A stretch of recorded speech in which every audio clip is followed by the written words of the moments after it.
Last video में हमने alkylation of lithium इनोलेट्स तक देखा था। अब हम स्टार्ट करेंगे अल्काइलेशन ऑफ कीटोन्स। कीटोन्स भी क्या होगा, सबसे पहले हमने जो ऊपर देखा था, एक्चुअली में जो लास्ट वीडियो था उसी का कंटिन्यूएशन है, तो आप थोड़ा बहुत पीछे का वीडियो देख लो तो अच्छा रहेगा, पीछे का पार्ट। अल्काइलेशन ऑफ कीटोन्स में सबसे पहले हमारा जो कीटोन ग्रुप है वो एलडीए के साथ रिएक्ट करेगा। सेम हमारा इनोलेट लिथियम इनोलेट बनेगा, और एक बार लिथियम इनोलेट बन जाए फिर बाद में हमारा मिथाइल आयोडाइड। यहाँ मैकेनिज्म नहीं दी है, यहाँ आप देखो अल्काइलेशन ऑफ कीटोन्स में फिर ये एक एग्जांपल दे दिया इन्होंने, पर एक मैकेनिज्म नहीं दिए। मैकेनिज्म एक्चुअली में हार्ड नहीं है और इसलिए ही इन्होंने नहीं दी है क्योंकि ये रिपीट हो रहा है। जैसे देखो, ये हमारा कीटोन था, एलडीए हुआ, यहाँ लिथियम आएगा, ये डबल बॉन्ड यहाँ जाएगा, ये CH2 जो था ये यहाँ से CH2 था, उसमें से एक हाइड्रोजन यहाँ से जाएगा।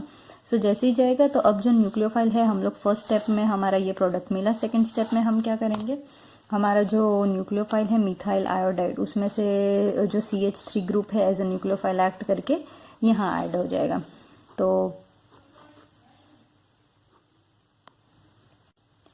अब हमें ये प्रोडक्ट मिल जाएगा। कैसे मिलेगा, जो न्यूक्लियोफाइल था वो यहाँ अटैक होगा, जैसे ही वो अटैक होगा ये डबल बॉन्ड, फिर लिथियम यहाँ से, जैसे ये न्यूक्लियोफाइल यहाँ से अटैक करेगा, LI और I बॉन्ड बनाएंगे। जैसे ये दोनों बॉन्ड बनाएंगे, ये बॉन्ड ब्रेक होके CH3 ऐड होगा और ऑक्सीजन डबल बॉन्ड हो जाएगा, तो हमें हमारा प्रोडक्ट मिल गया। ठीक है। जो कीटोन्स को है उसको हम लोग लिथियम इनोलेट से करते हैं। अब आगे ये लोग बता रहे हैं कि जो लिथियम इनोलेट है, जो हम लोग LI बनाते, उसकी जगह हम लोग सोडियम या पोटेशियम यूज करें तो भी हमें प्रोडक्ट मिल सकता है। जैसे कि देखो सेम चीज होगी। अच्छा, ये रिएक्शन देखते पहले, फिर बाद में हम इस तरफ का देखेंगे। देखो ये हमारा कीटोन, इन्होंने KH डाला एक्सेस में, और हमारा जो न्यूक्लियोफाइल है वो MEI ही है। ठीक है। अच्छा, ये एक्सेस डाला है, तो हमने जैसे पहले बात की थी कि जो अगर एक्सेस हम डालें तो पहले तो ये बात होती है कि हम लोग एक्सेस डाल रहे हैं, वो भी कितना एक्सेस डाल रहे हैं। जैसे कि चलो मानो ये रिएक्शन में हमें अबाउट 2 ग्राम्स जितने KH की जरूरत है। अब 2 ग्राम्स की जगह मैंने डाला 5 ग्राम्स, मतलब वो थोड़ा क्वांटिटी ज्यादा होगा। उससे क्या होगा, यहाँ का एक ही हाइड्रोजन जाना चाहिए, पर दोनों हाइड्रोजन जाके दोनों जगह मिथाइल ग्रुप आ गया। अब समझो मैंने 5 की जगह मैंने डाल दिया 10 ग्राम, मतलब एकदम एक्सेस में डाल दिया। जितना मैं रिएक्टेंट डाल रही हूँ उसका ऑलमोस्ट डबल डालू, तो क्या होगा, ये जो दूसरे तरफ के जो हाइड्रोजन है ना, वो भी रिएक्ट करके बेस के साथ रिएक्ट करके निकल जाएंगे, और यहाँ भी हमारा methyl as a nucleophile add हो जाएगा। ठीक है। ये जो रिएक्शन हो रही है ये इसीलिए हो रही है क्योंकि हमने एक्सेस में यूज किया है। दोनों चीजें ऑब्वियसली करनी पड़ेगी। ठीक है। यहाँ देखो, यहाँ एक्सेस कुछ नहीं है, तो इसलिए हमें है ना, कंपाउंड तो यही है, तो यहाँ भी ये ग्रुप एक और यहाँ भी आना चाहिए, इसके साथ एक और यहाँ भी आना चाहिए, इसके साथ यहाँ भी आना चाहिए। वहां नहीं हो रहा है, क्यों? क्योंकि ये जो है यहाँ हम एक्सेस यूज कर रहे हैं, यहाँ हम जितनी रिक्वायर्ड अमाउंट है उतनी यूज कर रहे हैं, इसलिए हमें यहाँ एक ही ग्रुप सब्सटीट्यूट हुआ। ठीक है। अब देखो, अब इन लोग ने है ना कुछ अलग नहीं किया।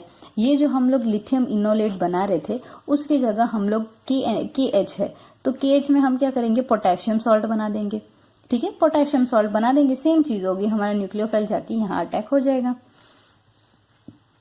वैसे ही अगर हम सोडियम NaNH2 की बात करें, ठीक है, तो उसमें कैसा होगा, ये जो सोडियम है वो सॉल्ट बना देगा। जैसे कि यहाँ OLI बन रहा था, वैसे अभी यहाँ ONA बन जाएगा। तो ONA बना मतलब ये सोडियम सॉल्ट हुआ। ठीक है। तो लिथियम सॉल्ट के साथ ये जो हमारा कीटोन है वो हमें सोडियम सॉल्ट भी देता है और पोटेशियम भी सॉल्ट भी देता है।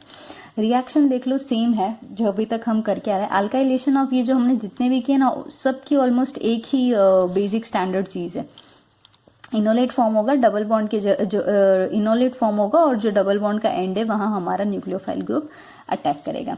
सेम आता है अल्काइलेशन ऑफ ईथर्स। अब अल्काइलेशन ऑफ ईथर्स में एक छोटा सा प्रॉब्लम आता है, तो वो क्या, अब देखो ये हमारा है कार्बोनिल ग्रुप। ठीक है।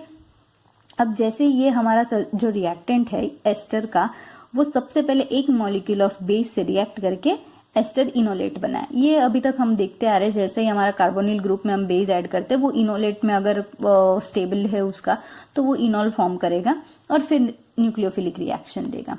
तो अब आप देखो, ये जो एस्टर था, ये बेस के प्रेजेंस में इसने दे दिया इनोलेट। अब जैसे ये इनोलेट बनेगा, नेक्स्ट स्टेप, अभी तक हम क्या देख रहे थे, हमारा न्यूक्लियोफाइल अटैक होगा यहाँ पर। ये जो एस्टर का इनोलेट है, वो एस्टर का इनोलेट, ये जो कार्बोनिल का कार्बोनिल के जो मॉलिक्यूल्स थे दूसरे, वो एक दोनों अंदर अंदर ही रिएक्ट करके जो रिएक्शन देते हैं उसका नाम है क्लेजन सेल्फ कंडेंसेशन हो जाता है। ठीक है, अब आप वापस बता रही हूँ, ये हमारा एस्टर उसके साथ बेस रिएक्ट करके क्या होगा, हमारा एस्टर इनोलेट बना। जैसे ही एस्टर इनोलेट बना, न्यूक्लियोफाइल अटैक करने के जगह ये क्या करेगा, ये जो दूसरा मॉलिक्यूल था कार्बोनिल का, वैसे ही ग्रुप से वापस अटैक करेगा और बनाएगा क्लेजन सेल्फ कंडेंसेशन रिएक्शन करेंगे। ठीक है, तो अभी मेरे को यहाँ जैसे हमने यहाँ तक बनाया, अब हमें कंटिन्यू क्या करना है, इसके आगे हमें न्यूक्लियोफाइल ऐड करना है। तो अब मैं क्या करूंगी, मतलब मेरे को ये जो दो कॉम्बिनेशन हो रही है ये मुझे रोकनी है, तो वो मैं कैसे रोकूंगी, तो उसके दो तरीके दिखाए इन्होंने। पहला तरीका, जो हम लोग एस्टर है ना, देखो ये सोल्यूशन हमारा एस्टर का है, जो भी एस्टर हमें अवेलेबल है, जो भी रिएक्शन करनी है वो हमारा एस्टर का है, और ये हमारा बीकर है बेस का भरा हुआ। ठीक है, अब आप देखो ये बेस है, अब एस्टर को मैं बेस में डालू, एस्टर को अगर मैं बेस में डालू तो क्या होगा, जितना भी एस्टर है वो फटाफट बेस के साथ रिएक्ट करेगा। जैसे एक एक रिएक्ट करेगा, एक एक इनोलेट बनता जाएगा। ठीक है, तो अब जितना मैं एस्टर डाल रही हूं उतने ही इनोलेट्स बन जाएंगे। तो इसका मतलब अगर मैं एस्टर को बेस में डालूं तो हमें इनोलेट फॉर्मेशन आसानी से हो जाएगी। वही अगर मैं बेस को इसमें डालूं, बेस को अगर इसमें एस्टर में डालूं तो क्या होगा, हमारा जो बेस है ये कार्बोनिल के साथ रहेगा, और जो एक्सेस कार्बोनिल अगर बच गया तो वो इनोलेट के साथ सेल्फ कंडेंसेशन कर देगा। तो वो हमें इग्नोर करना है। तो इसका है ना एक अच्छा एग्जांपल मैं आपको देती हूँ कि सीमेंट, अगर आप लोग ने कभी भी लाइफ में किसी को सीमेंट बनाते हुए या खुद से कभी सीमेंट बनाया होगा तो आपको आइडिया आएगा। सीमेंट में देखो, हम सीमेंट के अंदर पानी डालते हैं। कितने कभी एक्चुअल में देखा हो तो आपको पता होगा कि सीमेंट को ऐसे मतलब ऐसे या बीच में से थोड़ा खाली जगह करके सीमेंट को ऐसे ऐसे चढ़ा दिया जाता है और बीच में हम पानी डालते हैं, फिर धीरे धीरे सीमेंट को मिक्स करते हैं। ठीक है, इससे क्या होगा, जितना भी सीमेंट है वो अच्छे से बाइंड हो जाएगा ये वाटर के साथ।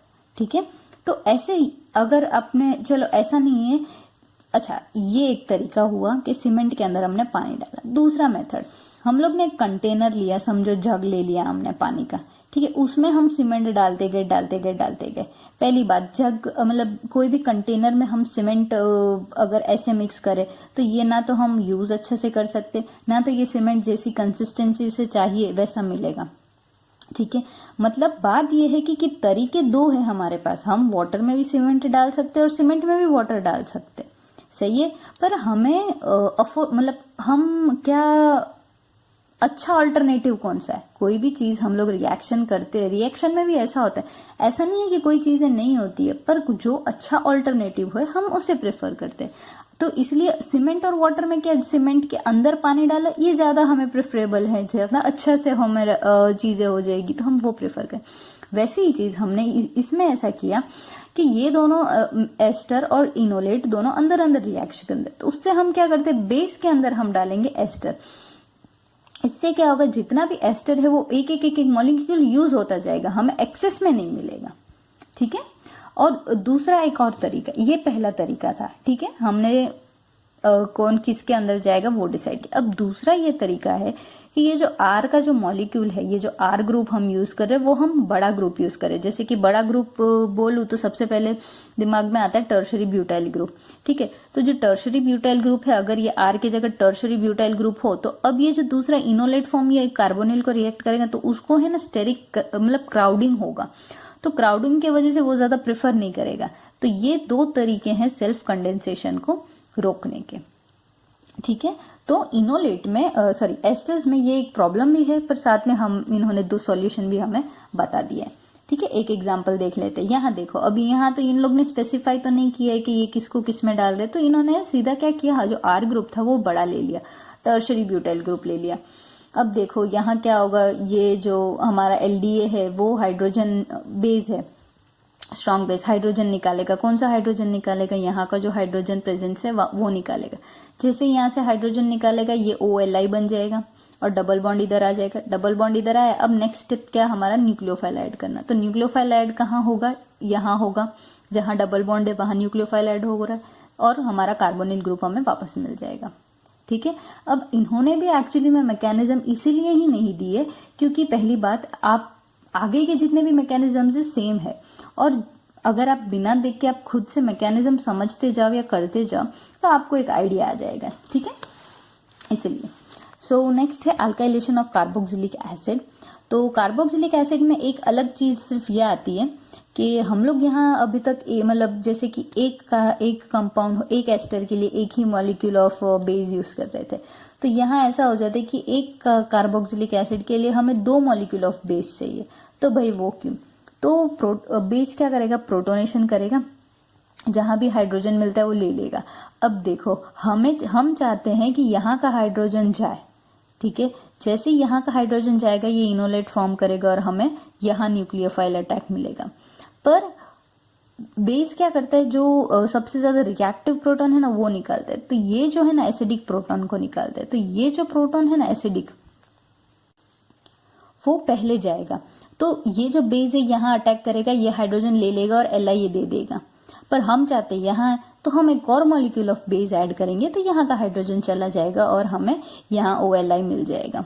देखो, ठीक है। तो इसका मतलब ये कि अगर हम कार्बोक्सिलिक एसिड का रिएक्शन कर रहे हैं कभी भी, तो हमें 2 मॉलिक्यूल ऑफ बेस चाहिए फॉर 1 मॉलिक्यूल ऑफ एसिड। ठीक है, तो ये जो है इनोलेट फॉर्म हुआ। इनोलेट के बाद हमने हमारा न्यूक्लियोफाइल ऐड किया। जैसे न्यूक्लियोफाइल ऐड करेंगे कहाँ ऐड होगा? यहाँ पे ऐड हो जाएगा। ठीक है, सो ओके, हाँ यहाँ भी इन्होंने यहाँ इन्होंने एक अच्छा एग्जाम्पल दिया। ये जो रिएक्शन है वो प्रोटेक्टिंग ग्रुप करके मैं आपको 2-3 बार मैंने बताया है, तो वो जो चैप्टर है उसका रिलेटेड है ये रिएक्शन। तो अगर आपको यहाँ नहीं समझ में आता है तो ठीक है, कोई बात नहीं, पर ये इतना हार्ड रिएक्शन है नहीं। ठीक है, मतलब मेन चीज ये है कि ये जो NHBOC है ना, ये क्या है ये आपको नहीं पता। तो भाई NH2 को जो हम प्रोटेक्ट करते हैं, NH2 को प्रोटेक्ट करना मतलब जैसे कि अगर कोई रिएक्शन है तो उसमें अगर हम बेस डालें तो क्या होगा? ये NH2 अपना हाइड्रोजन लूज कर देगा। ठीक है, हम चाहते हैं कि ये ना हो, तो उसको ये लिए हम क्या करेंगे? हम BOC से उसको प्रोटेक्ट कर देंगे। BOC एक कार्बामेट ग्रुप है। ठीक है, जैसे ही हम इसको प्रोटेक्ट कर देंगे क्या होगा? अब कोई भी रिएक्शन करनी हो ना तो यहाँ रिएक्शन नहीं होगी। ठीक है, अच्छा यहाँ अभी भी एक हाइड्रोजन खाली है तो यहाँ एक हाइड्रोजन यूज हो जाएगा, पर इसका जो एक हाइड्रोजन है वो हो गया प्रोटेक्टेड। ठीक है, तो अब आप देखो, अब ये रिएक्शन है, यहाँ कार्बोक्सिलिक एसिड है और NH का भी जो हाइड्रोजन है वो भी एसिडिक है। तो बेस क्या करेगा? ये वाला हाइड्रोजन लेगा, यहाँ भी आएगा OLi बन के ये हाइड्रोजन लेके, और ये जो हाइड्रोजन है वो भी लेके जाएगा। मतलब एक ही मॉलिक्यूल के लिए यहाँ हमने 3 मॉलिक्यूल्स ऑफ बेस ऐड किया। इसका मतलब अब तक हम लोग जो देख रहे थे, जैसे कि लास्ट हमने कार्बोक्सिलिक एस्टर और कीटोन ये सब में तो हमें एक ही मॉलिक्यूल ऑफ बेस की जरूरत पड़ी। कार्बोक्सिलिक एसिड में हमें 2 मॉलिक्यूल्स ऑफ बेस की जरूरत पड़ी पर मॉलिक्यूल ऑफ द रिएक्टेंट। अब यहाँ देखो, ये जो ग्रुप है यहाँ हमें 3 मॉलिक्यूल्स ऑफ LDA की जरूरत पड़ी, क्योंकि यहाँ कार्बोक्सिलिक एसिड अकेला है वो जो उसको 2 चाहिए, और ये जो NHBOC है उसका जो हाइड्रोजन है वो भी वापस एसिडिक है। ठीक है, तो आप यहाँ देखो, यहाँ NLi फॉर्म हुआ, यहाँ OLi फॉर्म हुआ, यहाँ OLi। तो ये है तो इनोलेट, इसको हमने बोला इनोलेट ट्राई एनायन, क्योंकि यहाँ हमारे इनोलेट तो फॉर्म हो रहा है, इनोल ग्रुप जो है इनोलेट वो तो फॉर्म हो रहा है, पर बात ये है कि पर मॉलिक्यूल ऑफ रिएक्टेंट के लिए 3 मॉलिक्यूल ऑफ बेस की जरूरत हमें पड़ी। तो हमारा जो क्वांटिटी ऑफ बेस आएगा वो एक्सेस में आएगा। इसके बाद सेम हमारा हमने न्यूक्लियोफाइल ग्रुप ऐड किया। न्यूक्लियोफाइड है ये बेंजाइल, BN बेंजाइल आएगा, CH2 और फिनाइल का ग्रुप। तो वो ग्रुप कहाँ ऐड होगा? अच्छा आप यहाँ देख लो, तो यहाँ आपको पहले ही आइडिया आ जाना चाहिए कि ये जो हमारा डबल बॉन्ड है यहाँ इसके एंड पे आएगा, तो यहाँ हमारा न्यूक्लियोफाइल ग्रुप ऐड हो जाएगा। देखो CH2 PH, उसको BN बोलते हैं, दैट इज बेंजाइल। अच्छा, बेंजाइल और बेंजोइल 2 अलग अलग चीज होती है। बेंजाइल क्या है? CH2 और फिनाइल का ग्रुप। बेंजीन के ऊपर अगर CH2 ग्रुप का सब्सटीट्यूटेड है तो हम उसको बोलेंगे बेंजाइल। और दूसरा एक आता है बेंजोइल। बेंजोइल क्या है? अगर हमारा ये फिनाइल ग्रुप के ऊपर अगर CO प्रेजेंट हो तो उसको हम बोलेंगे बेंजोइल। ठीक है, तो डिफरेंस सिर्फ इतना है, बेंजीन रिंग के ऊपर अगर CH2 प्रेजेंट आता है तो उसे हम बोलेंगे बेंजाइल और उसका नोटेशन होगा BN, और अगर बेंजीन के ऊपर हमें CO ग्रुप प्रेजेंट है तो हम उसको बोलेंगे बेंजोइल और उसका नोटेशन है BZ। अच्छा, ये है मतलब मुश्किल, किसे याद रहता है नहीं रहता है जो ट्रिक्स होते हैं, तो मैंने किस तरह से याद रखा है ये मैंने बता दूं। अच्छा, ये बेंजोइल का स्पेलिंग क्या होगा? BENZOYL, और ये बेंजाइल का बेंजाइल। ठीक है, तो मैंने कैसे याद रखा? बेंजोइल में O आता है। ठीक है, तो इसका मतलब हमारे जो बेंजीन है उसके ऊपर CO ग्रुप आएगा, और बेंजाइल में कुछ O नहीं है, इसका मतलब CH2 सब्स्टिट्यूट। मतलब दो चीजें तो आपको फिर भी याद रखने पड़ेगी, नाम, और बेंजीन के ऊपर CH2 ग्रुप का सब्स्टिट्यूशन आता है और बेंजीन के ऊपर CO ग्रुप का सब्स्टिट्यूशन आता है। ठीक है, तो ये ओके, हाँ यहाँ थी मैं। सो बेंजाइल ग्रुप हमारा यहाँ ऐड हो गया जैसे ही फिनाइल के ऊपर CH2 ग्रुप। ठीक है, इसको ऐसे भी लिख सकते CH2PH, और इसको हम COPH भी लिख सकते हैं। सो फिर इसका हाइड्रोलिसिस कर लेंगे। जैसे ही हाइड्रोलिसिस करेंगे तो हमारा ये जो Li था और ये जो Li था ये दोनों निकल जाएंगे, हमें हमारा हाइड्रोजन वापस मिल जाएगा और हमारा प्रोडक्ट हमें मिल गया। ठीक है, और ये जो प्रोटेक्टिंग ग्रुप है, प्रोटेक्टिंग ग्रुप का हाइड्रोलिसिस नहीं हुआ, क्योंकि प्रोटेक्टिंग ग्रुप्स एक ऐसे ग्रुप्स होते हैं कि उनका है ना, मतलब हर एक चीज का एक निकलने का भी, हाइड्रोलिसिस का भी एक रिएजेंट होता है। जैसे कि एसिटाल, तो एसिटाल सिंपल हाइड्रोलिसिस कर लो तो एसिटाल का ग्रुप फंक्शनल ग्रुप ब्रेक नहीं होता है, आपको उसमें एसिड हाइड्रोलिसिस करनी पड़ती है। ठीक है, वैसे ही सेम चीज यहाँ है। तो अब आप ये मत पूछना कि ये BOC को निकालना हो, अगर ग्रुप हाइड्रोलिसिस करना हो तो हम क्या करेंगे, क्योंकि ये सब आने वाला है फिर से वही बात प्रोटेक्टिंग ग्रुप वाले चैप्टर में। सो अब तक हमने देखा alkylation of ketones, esters and carboxylic acid is best carried using lithium enolates. ठीक है, तो अभी हमने तीनों रिएक्शंस देखी, तीनों में हमने एज अ इनोलेट कौन सा फॉर्म यूज किया है? लिथियम इनोलेट किया है। ठीक है, अब आता है अल्काइलेशन ऑफ एल्डिहाइड्स। एल्डिहाइड्स को हम अलग से इसलिए करते हैं क्योंकि एल्डिहाइड्स के जो लिथियम इनोलेट्स है ना, वो इतने अच्छे रिएक्शंस नहीं देते न्यूक्लियोफिलिक के लिए, इसलिए हम लोग इसको अलग से करेंगे। हम लोग और 2-3 तरीके देखेंगे कि भाई कैसे पॉसिबल है। उससे पहले एक ये छोटा सा टॉपिक है, why do enolates alkylate on carbon only. ठीक है, तो इसमें हम देखेंगे कि हमारा जो अल्काइलेशन हो रहा है वो सारे जो अल्काइल ग्रुप से वो कार्बन पे क्यों रिएक्ट कर रहे हैं। अगर मुझे ऑक्सीजन पे अल्काइलेशन करना हो तो क्या होगा? ठीक है, तो सबसे पहली बात कि हमारा जो इनोलेट्स है उसमें न्यूक्लियोफिलिक साइट्स 2 है, कार्बन और ऑक्सीजन। ठीक है, जैसे हमने देखा था कि कार्बोनिल ग्रुप का इनॉल फॉर्म हो रहा था, और जो भी हमने 20th चैप्टर में देखा, तो 2 न्यूक्लियोफाइल साइट है, एक कार्बन है और एक ऑक्सीजन है। ठीक है, अब जो कार्बन है इसको हम बोलते हैं सॉफ्ट न्यूक्लियोफिलिक साइट, और जो ऑक्सीजन है उसको बोलेंगे हम हार्ड न्यूक्लियोफिलिक साइट। तो एक बात तो आप में अगर हार्ड एसिड और सॉफ्ट एसिड पढ़ी हो ना, तो आपको पता होगा हार्ड के साथ अच्छा रहता है और सॉफ्ट के साथ। इसका मतलब जैसे कि सॉफ्ट न्यूक्लियोफाइल और सॉफ्ट इलेक्ट्रोफाइल ये दोनों बॉन्ड बनाएंगे, जैसे कि सॉफ्ट एसिड और सॉफ्ट एसिड बनाने के लिए जैसे हो, तो उसके लिए आपको दोनों चीजें सॉफ्ट हो तो ज्यादा रिएक्शन अच्छा होगा, दोनों चीजें हार्ड हो तो रिएक्शन अच्छे होंगे। तो ऑक्सीजन जो है वो हार्ड इलेक्ट्रोफाइल्स है, क्योंकि उसके ऊपर पूरा टोटल चार्ज आता है। ठीक है, तो हमारा जो ऑक्सीजन है वो हार्ड न्यूक्लियोफाइल है। इसका मतलब अगर ये हार्ड न्यूक्लियोफाइल है तो इस पे अटैक कौन करेगा? जो हमारा हार्ड इलेक्ट्रोफाइल है वो अटैक करेगा। और सॉफ्ट न्यूक्लियोफाइल हमारा कार्बन है, तो जैसे कोई सॉफ्ट न्यूक्लियोफाइल्स होते हैं वो हमारे कार्बन पे अटैक करते हैं। तो इन्होंने दे दिया भाई हार्ड इलेक्ट्रोलाइट्स कौन है और सॉफ्ट इलेक्ट्रोलाइट्स कौन है। तो hard electrolytes particularly alkyl sulphates and sulphonates, alkyl sulphates और सल्फोनेट्स, मेसिलेट्स और टॉसिलेट्स। जैसे कि ये देख लो OMS, OSO2Me, OMe2। तो ये जो ऑक्सीजन का अगर अल्काइलेशन करना है हमें, तो हमें ये सारे ग्रुप्स लेने पड़ेंगे एज अ हमारा न्यूक्लियोफाइल। ठीक है, जबकि अगर हमें सॉफ्ट मतलब कार्बन पे अगर हमें अल्काइलेशन करवाना है तो हम लोग सिंपल सा अल्काइल हैलाइड ले ले, आयोडीन, ब्रोमीन या क्लोरीन कोई भी के साथ जैसा हेलोजन ले ले वैसा अल्काइलेशन हो जाएगा। एक और फैक्टर अफेक्ट करता है, वो है हमारा जो सॉल्वेंट यूज करते हैं। अगर हम पोलर एप्रोटिक सॉल्वेंट यूज करें जैसे कि DMSO और DMF, तो वो ओ अल्काइलेशन प्रेफर करेगा। पर अगर हम इथरल सॉल्वेंट्स यूज करें जैसे कि THF और DME, तो ये लोग क्या करेंगे, कार्बन के ऊपर अल्काइलेशन प्रेफर करेंगे। ठीक है, और यहाँ एक लिखा है कि भाई जितना बड़ा मेटल हो उतना ज्यादा वो ऑक्सीजन पे अल्काइलेशन करेगा। जैसे कि सीजियम है, पोटेशियम है, सोडियम है, लिथियम है। जैसे कि हम अभी तक देख के हमने ये तीनों के रिएक्शन देखे, लिथियम, सोडियम और पोटेशियम के सॉल्ट्स बनाता है। तो सिर्फ आप इतना चीज याद रखो कि आपको ऐसा तो नहीं है ना जरूरी अब हम पूरा चैप्टर कार्बन पे अल्काइल ग्रुप डाले, इसका मतलब ऐसा नहीं कि आप कभी लैब में गए और आपको ऑक्सीजन पे अगर अल्काइल ग्रुप लाना है तो आपको पता ही नहीं चलेगा। तो एक बात याद रखो कि हमारा जो इलेक्ट्रोफाइल्स होते हैं और न्यूक्लियोफाइल्स होते हैं वो डिपेंड करते हैं उसके नेचर पे से। कार्बन पे अल्काइलेशन करना हो तो सॉफ्ट इलेक्ट्रोफाइल्स की जरूरत है, ऑक्सीजन पे अल्काइलेशन करना हो तो हार्ड इलेक्ट्रोफाइल्स। ठीक है, तो ऐसे अलग अलग तरीके से हम कार्बन पे भी अल्काइलेशन कर सकते हैं और हम ऑक्सीजन पे भी अल्काइलेशन कर सकते हैं। अब आता है जो प्रॉब्लम थी, तो जो आल्डिहाइड है ना, आल्डिहाइड एक बहुत अच्छा लिथियम इनोलेट नहीं बनाता। तो भाई क्यों नहीं बनाता?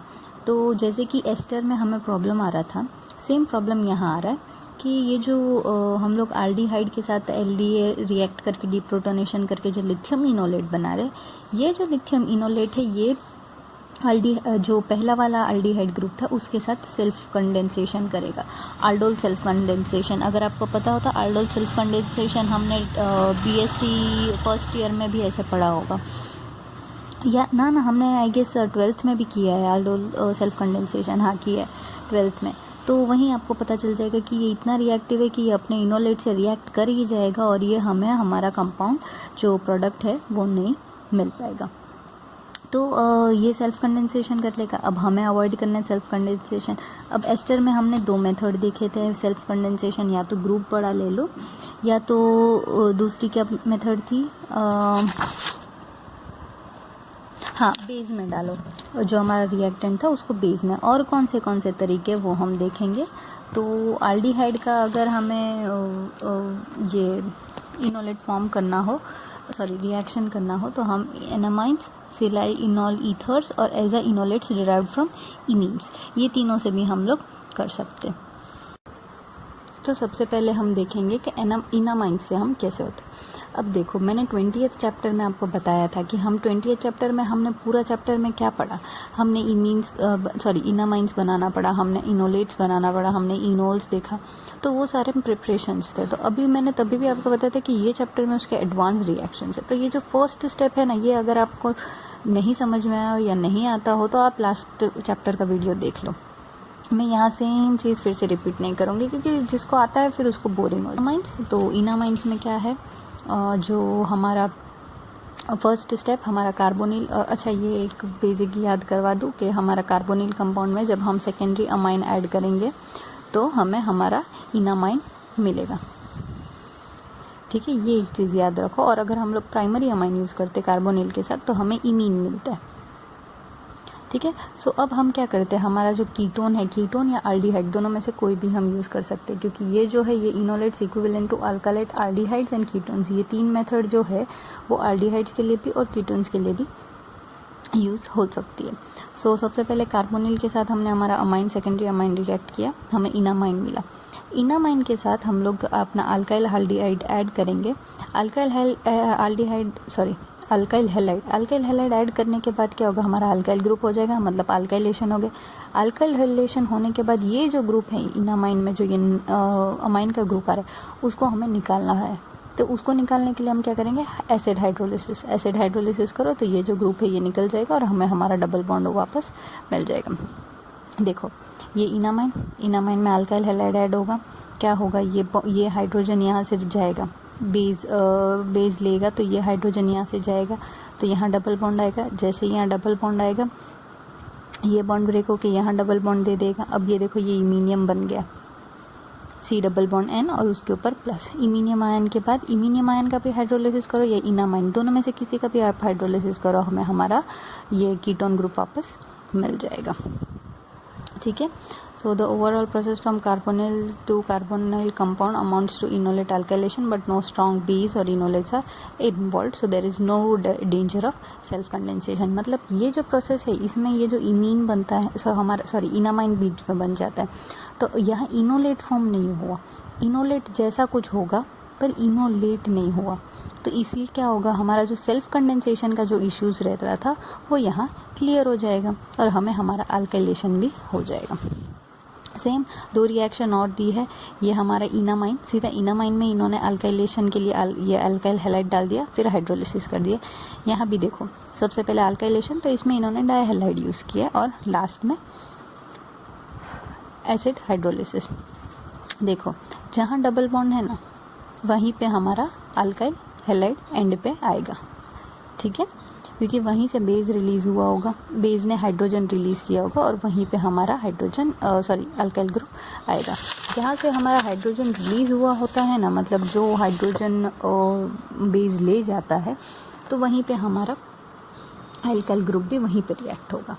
ओके, और यहाँ ओके, तो नेक्स्ट नहीं है, कंटिन्यूएशन में। तो ये जो रिएक्शन होती है वो कौन से टाइप की रिएक्शन है, तो उसे हम बोलते हैं SN2 रिएक्शन। अभी SN2 और SN1 मैंने आपको करवाया नहीं है, पर फिर भी मैं एक छोटा सा आइडिया दे दूंगी आपको। SN2 में मैंने आपको आई गेस लास्ट चैप्टर या तो कोई तो बीच वाले चैप्टर में बताया था कि SN2 रिएक्शन में ऐसा होता है कि जो डायरेक्शन से लिविंग ग्रुप जा रहा होता है रिएक्शन के, उसके एग्जैक्ट ऑपोजिट डायरेक्शन से न्यूक्लियोफाइल अटैक होता है। ये जो है ये SN2 रिएक्शन है। अब SN2 रिएक्शन की हम रिएक्टिविटी की बात करें तो SN2 रिएक्शन है ना, प्राइमरी के लिए बहुत अच्छा है, प्राइमरी अल्काइल हैलाइड के लिए, सेकेंडरी अल्काइल हैलाइड के लिए अच्छा है, पर टर्शियरी अल्काइल हैलाइड के लिए SN2 बहुत अच्छा नहीं है। उसका जो भी रीजंस है या क्या है वो जब मैं SN2 और SN1 अच्छे से करवाऊंगी चैप्टर वाइज जब आएगा तब मैं आपको समझा दूंगी। और हाँ, तो आपको अभी के लिए ये याद रखना है कि SN2 के लिए सबसे फीसिबल कौन सा होगा, प्राइमरी अल्काइल हैलाइड, फिर सेकेंडरी और फिर टर्शियरी ऑलमोस्ट नहीं पॉसिबल है, ठीक है। जबकि अगर हम SN1 की बात करें तो SN1 के लिए ऑपोजिट होगा, टर्शियरी बहुत अच्छा रिएक्शन देगा, फिर सेकेंडरी और फिर लास्ट में प्राइमरी, ठीक है। ये रिएक्टिविटी आप याद कर लो। सो ये जो रिएक्शन है इनामाइन की, ये होती है SN2 रिएक्शन से। सो जब ये SN2 रिएक्शन से होती है इसका मतलब क्या है, हमारा प्राइमरी हैलाइड और सेकेंडरी हैलाइड ज़्यादा फीसिबल होगा, टर्शियरी हैलाइड इसमें नहीं आएगा। अब देखो ये रिएक्शन देखते हैं। सो ये रिएक्शन में क्या है कि इनामाइन जो है ना ये दोनों तरीके से फॉर्म हो सकता है। हाँ, यहाँ भी हाइड्रोजन लूज़ करके यहाँ जा सकता है और यहाँ भी हाइड्रोजन लूज़ करके वो जा सकता है, इनामाइन बन सकता है। तो कौन सा इनामाइन ज़्यादा प्रीफर्ड है, तो जो लेस हिंडर्ड इनामाइन हो, ये देखो ये मोर हिंडर्ड है। क्यों? क्योंकि यहाँ डबल बॉन्ड, चलो यहाँ डबल बॉन्ड बन सकते हैं, ठीक है, यहाँ अल्काइल ग्रुप है और यहाँ NH2 ग्रुप है, तो ये जो है ये थोड़ा क्राउडिंग हो जाएगा, इसलिए स्टेरिक क्राउडेंस की वजह से मोर हिंडर्ड इनामाइन प्रेफर्ड नहीं है, लेस हिंडर्ड इनामाइन प्रेफर्ड है। यहाँ अगर मैं डबल बॉन्ड कर दूँ तो चलो ये इसमें इतना ये नहीं होगा, क्राउडिंग नहीं होगा, और ये डबल बॉन्ड यहाँ आने की वजह से जो रोटेशन ऑफ डबल बॉन्ड है वो भी रुक जाएगा, तो इसलिए क्राउडिंग ज़्यादा होगी। जबकि यहाँ सिंगल बॉन्ड है तो रोटेशन पॉसिबल है। तो अगर आप लोग को इनॉल याद हो तो हमने इनॉल में पढ़ा था कि जो सबसे ज़्यादा सब्सटीट्यूटेड इनॉल हो ना वो ज़्यादा स्टेबल है। तो इन्होंने एक छोटी सी बात यहाँ कॉन्ट्रास्ट में दिखाई है कि जब हम इनॉल की बात कर रहे थे तो मोर सब्सटीट्यूटेड इनॉल ज़्यादा फेवर्ड था, जबकि अगर इनामाइन की बात करें तो जो लेस सब्सटीट्यूटेड इनामाइन है वो ज़्यादा फेवरेबल है। अब इनॉल की मैं एक छोटी सी याद करवा दूँ, जब मैंने आपको बताया था कि कीटो में से इनॉल फॉर्म होता है तो हमेशा फॉर्म नहीं होता है, हमेशा कार्बोनिल कंपाउंड इनॉल में नहीं कन्वर्ट होते, थोड़े कंडीशंस होते हैं, थोड़े क्राइटेरियाज। उसमें वन ऑफ द क्राइटेरिया ये था, अगर इनॉल को कोई स्टेबलाइज कर रहा है, जैसे कि अगर उसके पास ऐसे कोई ग्रुप्स आ रहे हैं या सब्स्टिट्यूएंट्स ज़्यादा है, तो अगर उसको कोई स्टेबल करेगा तो हमारा इनॉल ज़्यादा स्टेबल होगा।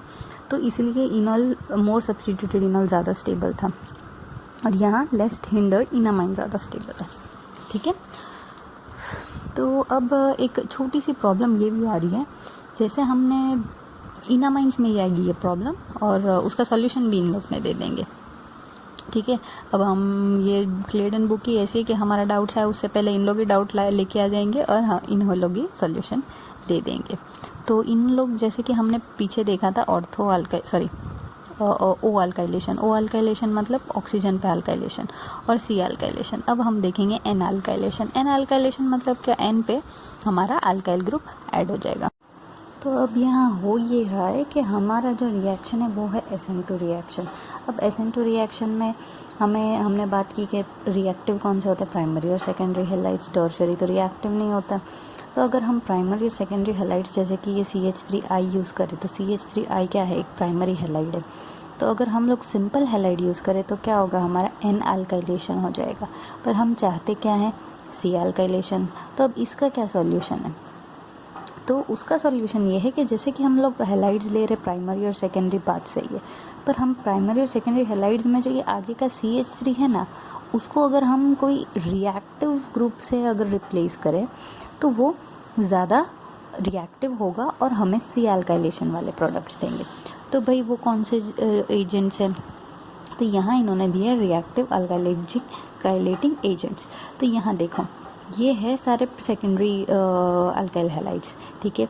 पर उसमें आप देखो ये क्या है, फिनाइल वाला हैलाइड है। फिनाइल यहाँ क्या CH2 है, यहाँ अल्काइल हैलाइड के साथ क्या अटैच्ड है, बेंजीन रिंग। यहाँ अल्काइल हैलाइड के साथ क्या अटैच्ड है, एक डबल बॉन्डेड का कंपाउंड, और सॉरी डबल बॉन्डेड मॉलिक्यूल। और एक यहाँ का प्राइमरी हैलाइड के साथ क्या अटैच्ड है, तो भाई कार्बोनिल।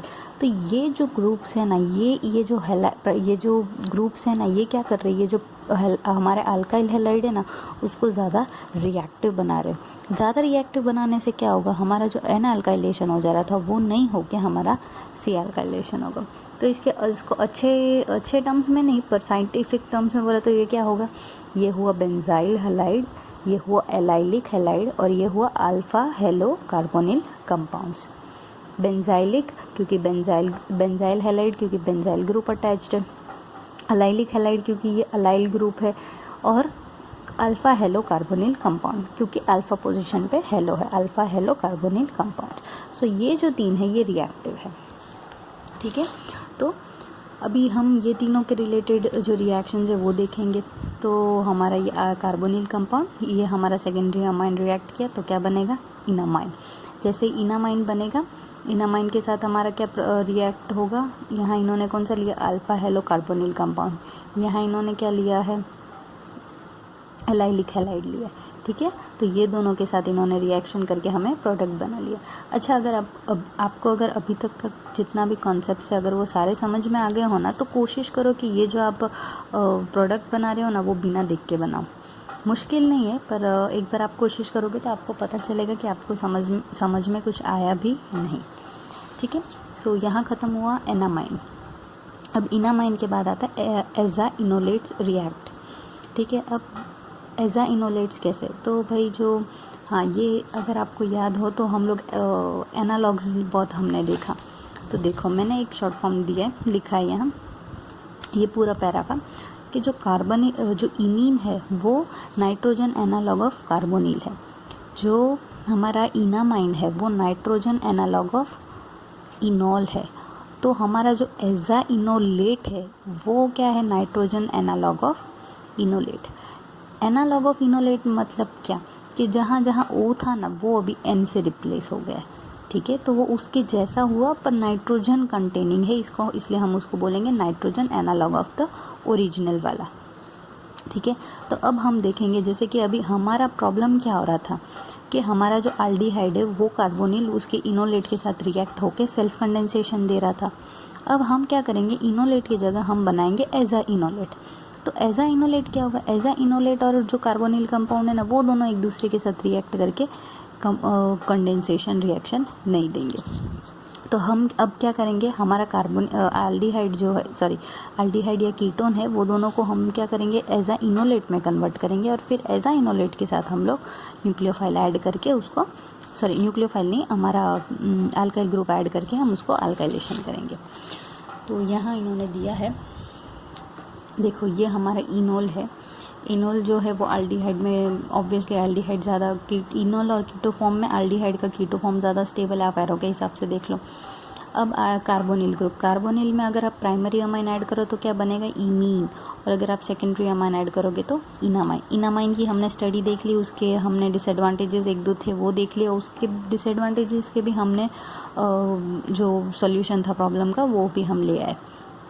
अब आता है इमीन, ठीक है। तो एक बार इमीन बन गया, इमीन के साथ आप बेस रिएक्ट करो तो ये जो हाइड्रोजन है यहाँ का, ये हाइड्रोजन जाएगा, जैसे ये हाइड्रोजन जाएगा ये डबल बॉन्ड यहाँ शिफ्ट हो जाएगा और नाइट्रोजन पे नेगेटिव चार्ज आ जाएगा।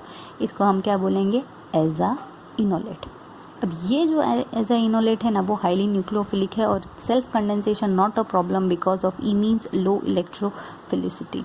इसका मतलब हमारे जो इमीन्स या तो फिर एजा एनोलेट्स है वो दोनों हमारे कार्बोनिल कंपाउंड के साथ नहीं रिएक्ट करेंगे क्योंकि इन लोग की इलेक्ट्रोफिलिसिटी कम है।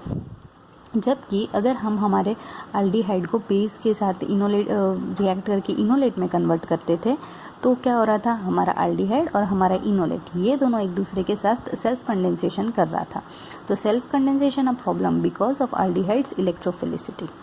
समझे, मतलब हम लोग सॉल्यूशन ही ये प्रॉब्लम का निकाल रहे कि भाई एल्डिहाइड में बेस ऐड करो तो इनोलेट और हमारा एल्डिहाइड रिएक्ट कर जा रहे, सेल्फ कंडेंसेशन रिएक्शन दे रहे, हमें यही अवॉइड करना है, ठीक है।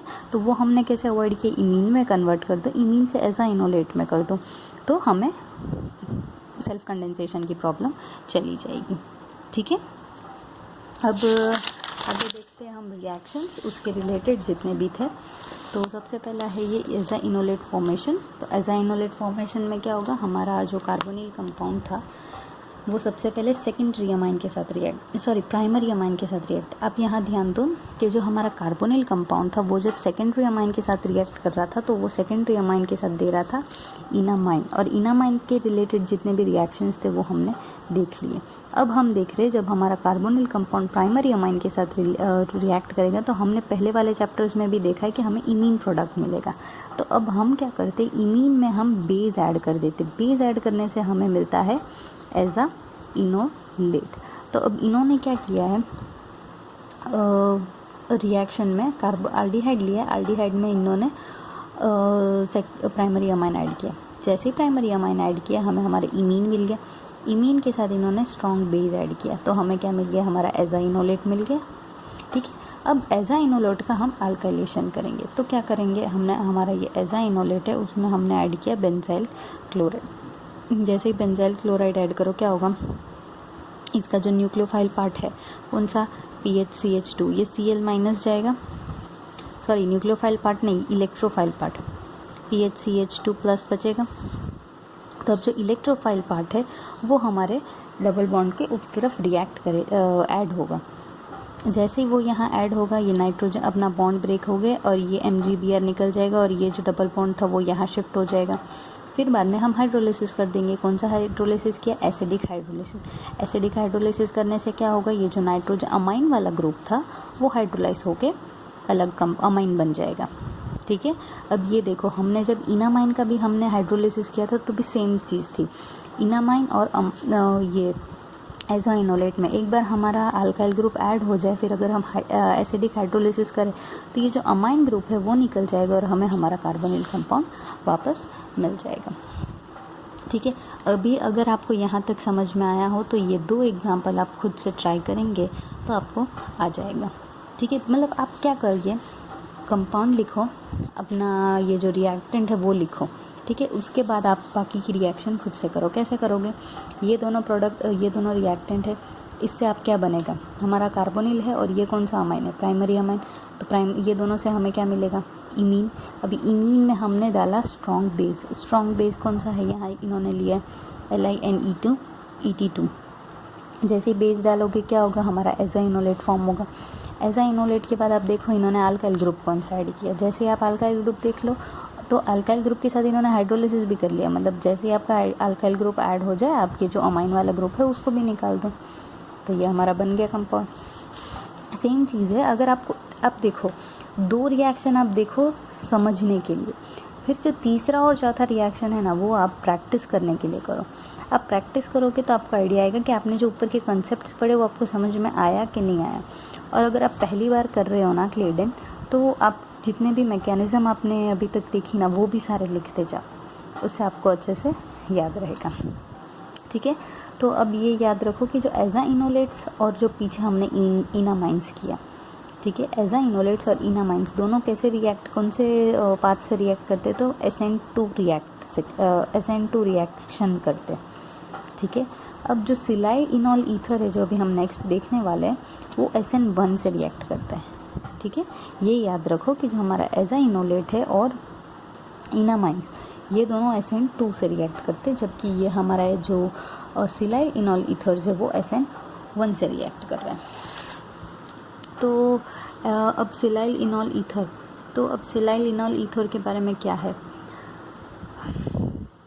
हमारा कंपाउंड लिया हमने, उसके साथ सबसे पहले TiCl4 रिएक्ट किया। अच्छा, TiCl4 एज अ क्या रिएक्ट करेगा, आप गेस कर सकते हैं? अगर आपने पढ़ा हो तो आपको पता होगा TiCl4 एक ल्यूविस एसिड है, वो क्या करेगा, जो Cl है वो लेके TiCl5 बना देगा। ठीक है, तो ये हमारा अल्काइल हैलाइड था, उसमें हमने ऐड किया ल्यूविस एसिड, क्या होगा, ये Cl निकल गया। अब हमें हमारा कार्बोकैटायन मिल गया। जैसे ही कार्बोकैटायन मिलता है हमारा कार्बोकैटायन मिलता है, हमारा जो सिलाइल इनॉल ईथर, अब ये मत पूछना सिलाइल इनॉल ईथर कैसे बनता है, क्योंकि हमने लास्ट चैप्टर में पूरा अच्छे से देखा था कि लिथियम इनॉल ईथर भी कैसे बनता है और सिलाइल इनॉल ईथर भी कैसे बनता है, तो वहाँ आप एक बार देख लेना। तो जैसे ये सिलाइल इनॉल ईथर ये कार्बोकैटायन फॉर्म होता है, ये दोनों रिएक्ट करते हैं। तो कैसे रिएक्ट करेंगे, देखो हमारा जो ये ग्रुप है ये यहाँ रिएक्ट करेगा डबल बॉन्ड पे। ठीक है, जैसे ये इलेक्ट्रोफाइल ये हमारे डबल बॉन्ड पे रिएक्ट करेगा, ये जो ऑक्सीजन, ये जो डबल बॉन्ड था ये ब्रेक होगा और रिएक्शन होगा। जैसे ये बॉन्ड ब्रेक होगा, ये कार्बन और ये ऑक्सीजन के बीच में जो डबल बॉन्ड था वो फॉर्म हो जाएगा। अब यहाँ आप लोग ने देखा हो या नहीं देखा हो, ध्यान दो, 1 2 3 3 bonds and a positive charge, this is what, oxonium ion. जितने बार आता जाएगा ना उतने बार आप रिपीट करते जाओ, आपको भले बोरिंग लगेगा कि आप बार बार सेम ही चीज़ रिपीट कर रहे हो, रिपीट करते जाओ। फिर अगर आप ऐसे अननोन जगह पे भी अगर आप 3 बॉन्ड और एक पॉजिटिव साइन देख लो तो आप पता लगा लोगे ये है ऑक्सोनियम आयन। ठीक है, सो वो स्किल हमें डेवलप करनी है, वो धीरे धीरे आएगी, आप इतना लोड मत लेना कि अभी तक आ नहीं रही है, धीरे धीरे आएगी। ठीक है, फिर जैसे ये कंपाउंड है, ये कंपाउंड का अगर हम लोग हाइड्रोलाइसिस करेंगे तो क्या होगा, ये जो इतना पार्ट था ये सिलिकॉन वाला पार्ट वो निकल जाएगा और हमें हमारा carbonyl compound with alkyl group मिल गया। ठीक है, अब देखो ये अगर आपने रिएक्शन समझ लिया, सिलाइल इनॉल ईथर कैसे बनता है ये लास्ट चैप्टर में आपको देखना है। ठीक है, ये रिएक्शन समझ गए तो नेक्स्ट जो रिएक्शन है वो खुद से करो, रिएक्टेंट देखो और जो अल्काइल ग्रुप ऐड करना है वो देख लो, बाकी सब आप खुद से करके प्रोडक्ट बना के देखो कि जो बनता है कि नहीं बनता है। ठीक है, तो अभी जितना भी हमने किया उसकी समरी निकालते हैं। ठीक है, तो अभी यहाँ भी इन्होंने समरी लिखी है, पर मैं आपको मेरे तरीके से मतलब बता देती हूँ कि हमने अभी तक क्या किया। सो हमने अल्काइलेशन किया ऑफ कीटोन्स, एस्टर्स और कार्बोक्सिलिक एसिड।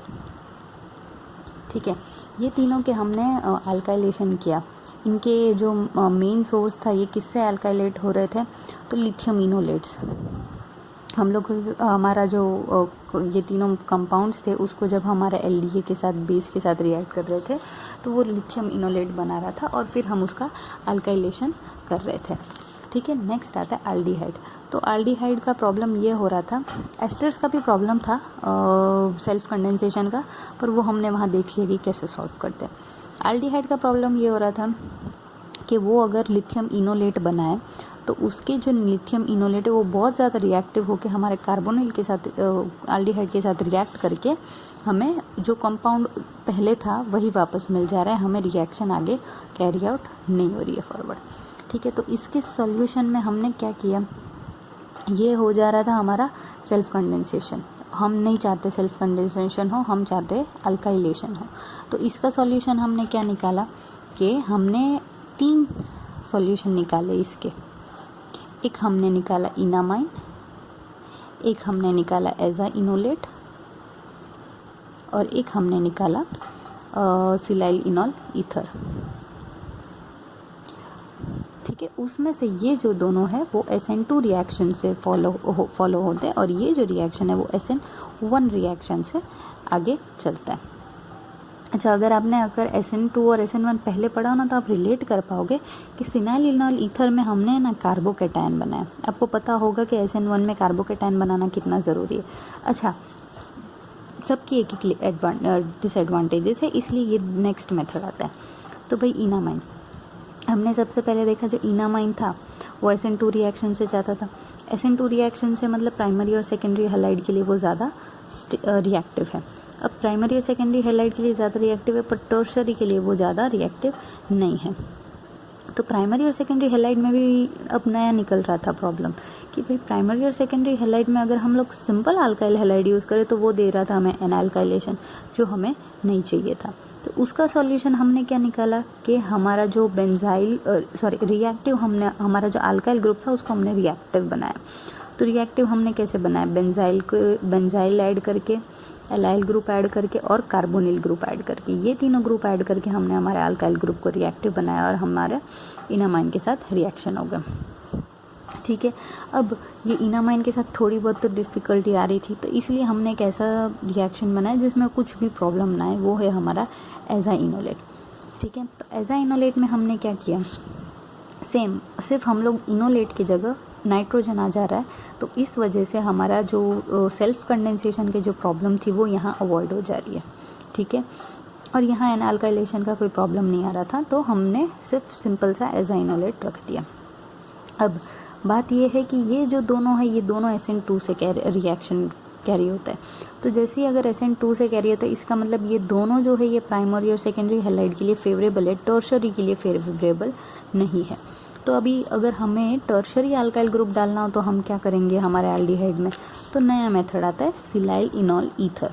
तो भाई ये कैसे नया मेथड है, देखो ये इसलिए नया मेथड है क्योंकि ये जो रिएक्शन है वो SN1 रिएक्शन से जाता है। अब जैसे ये SN1 रिएक्शन से जाता है तो हमने जैसे डिस्कस किया था कि SN1 के लिए टर्शरी ज़्यादा रिएक्टिव होगा, फिर सेकेंडरी और फिर प्राइमरी। ठीक है, तो हमारा जो सिनाइल इनॉल ईथर था वो SN1 रिएक्शन से जाता है और हम लोग को अल्काइलेटेड प्रोडक्ट मिल जाता है। ठीक है, आई होप आपको ये समझ में आ गया हो। हमने जितना भी अभी तक किया वो इतने में मैंने समराइज़ कर दिया। मेरा वर्क सच में बहुत ख़राब है, तो आप लोग अगर खुद से लिखते जाओ, अपने बुक में नोट्स बनाते जाओ तो वो आप लोग के लिए ज़्यादा हेल्पफुल रहेगा। स्क्रीनशॉट से अच्छा आपका खुद का हैंड राइटिंग रहेगा। सो नेक्स्ट हम जाएंगे अल्काइलेशन ऑफ बीटा डाइकार्बोनिल में।